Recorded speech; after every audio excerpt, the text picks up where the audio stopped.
Bonjour à toutes et bonjour à tous et bienvenue pour cette recette sur le pulled pork. On va commencer par remplir une fumée d'allumage aux 3/4 et remplir le bas du Weber Smoky Mountain d'environ 8 kg de briquettes. Le pulled pork est issu de l'échine de porc. Très souvent les gens le font aussi avec de la palette. Prenez un morceau assez gras de l'épaule, moi je préfère l'échine, en gardant l'os car ça conduit mieux la chaleur. On commence en enlevant les morceaux de gras et on va pouvoir mettre ce que l'on appelle un mop. Ça peut être de la moutarde, moi j'utilise de l'huile d'olive, mais ça peut également être du vinaigre ou de l'eau tout simplement. Cela va permettre de faire coller le rub, qui est une marinade sèche. J'utilise personnellement mon rub Sopasco à base de sel, poudre d'oignon, paprika, ail, sucre, cassonade, origan, que vous pourrez retrouver sur ma chaîne YouTube. On renverse la cheminée d'allumage au centre, on met du bois, moi personnellement je fume avec du bois de chêne, et on va remplir le bac à eau pendant la cuisson. Il faut qu'il soit toujours aux 3/4 plein et je ferme le tout pour laisser monter en température le fumoir.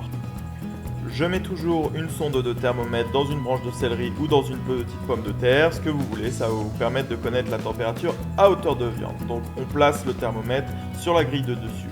Pourquoi? C'est très important, car sur le capot, vous voyez que la température croît progressivement, qu'elle indique un petit peu moins de 100 degrés alors que la température réelle est de 123 degrés. Une fois que la température du fumoir est d'environ 110 degrés, on commence par mettre les 2 échines de porc avec une autre sonde que je plante au cœur de l'échine. Je referme le fumoir et au bout de 2 heures, vous voyez que les échines commencent à prendre une belle couleur. Je vais pouvoir pulvériser du jus de pomme bien partout, généreusement. Cela va donner une belle couleur bien luisante et humidifier la croûte. On va laisser monter au fur et à mesure la température interne de l'échine en vérifiant que le bac à eau soit au moins toujours rempli aux 3/4.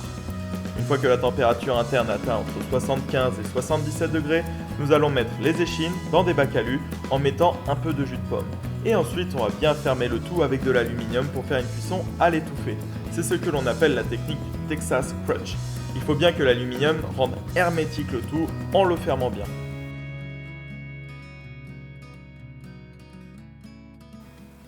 On referme le capot et on laisse la température interne monter tranquillement.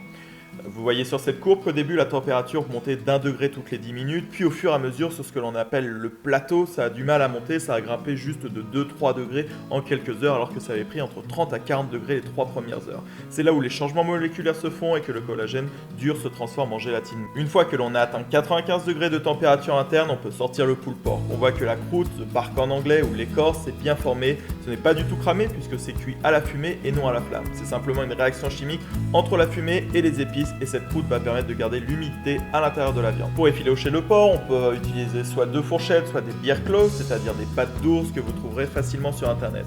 Voilà, la viande s'effiloche toute seule, elle est vraiment ultra fondante, très juteuse et c'est cette cuisson à 95 degrés de température interne alors que le porc se cuit normalement à 65 degrés qui va permettre de s'effilocher aussi facilement. Vous voyez cette petite bande rose, c'est ce que l'on appelle le smoke ring ou anneau de fumée qui est une réaction chimique entre la viande et la fumée et qui indique que la fumée a bien pénétré la viande. Elle se situe tout au bord de la viande, ce n'est pas un morceau rosé qui n'est pas cuit.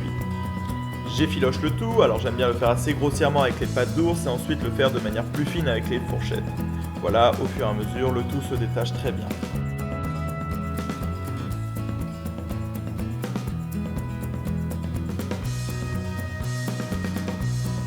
Regardez comment cette viande est juteuse, elle n'est pas du tout sèche et voilà à quoi ressemble du pulled pork. Vous pouvez le servir dans un pain burger avec de la sauce barbecue, du coleslaw et quelques tranches de cornichons aigres.